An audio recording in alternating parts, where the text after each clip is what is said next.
بسم اللہ الرحمن الرحیم۔ فرمان مصطفیٰ صلی اللہ تعالی علیہ وآلہ وسلم، مجھ پر درود شریف پڑھنا پل صراط پر نور ہے، صلو علی الحبیب صلی اللہ تعالی علی محمد۔ سلام میں پہل کرنا سنت ہے ہمارا کراشت عطاری نیو روحانی علاج لے کر پیش خدمت ہے۔ جنات کے اثرات کے 3 روحانی علاج میں بتانے لگا ہوں آپ کو۔ بسم اللہ الرحمن الرحیم کو 21 بار جو رات کو سوتے وقت پڑھ لے، اس رات وہ ہر قسم کے ناگانی یعنی اچانک موت ہونے والے حادثہ وغیرہ، شریر انسان جنات کے حملوں اور اچانک موت سے محفوظ رہے گا انشاءاللہ۔ نمبر 2، یا اللہ یا حی یا قیوم کا اسیب زدہ دیکھ کر نا اس کو زیادہ پڑھیں انشاءاللہ، اس سے بھی اسیب جاتا رہے گا۔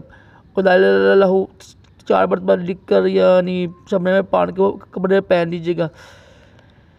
یہ تو دیکھیں وظیفے ہو گئے نا۔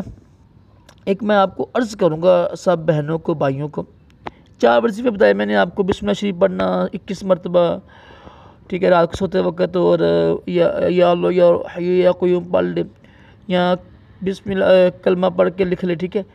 کوئی بھی ایسا وظیفہ ہو نا، کوئی بھی ایسا عمل ہو نا جس میں جنات کا ذکر ہو، کال جادو کا ذکر ہو، تو خدا را خود نہ کیا کریں، کیونکہ پھر جن تنگ کرتے ہیں، ٹھیک ہے، جنات تنگ کریں گے، پھر آپ کو گھر والوں کو تنگ کریں گے، تو کسی عامل سے ہی یا یعنی کسی سے عامل ہی سے کروائیں، یہ بہتر ہوتا ہے، ہم خود نہ کریں، ٹھیک ہے۔ کوئی ایسا عمل خود نہ کرے کہ اس میں نا جنات کا جو یعنی عمل ہو نا وہ خود نہ کیا کریں، اسی میں ہمارا بھلا ہے۔ صلو علی الحبیب صلی اللہ تعالی علی محمد۔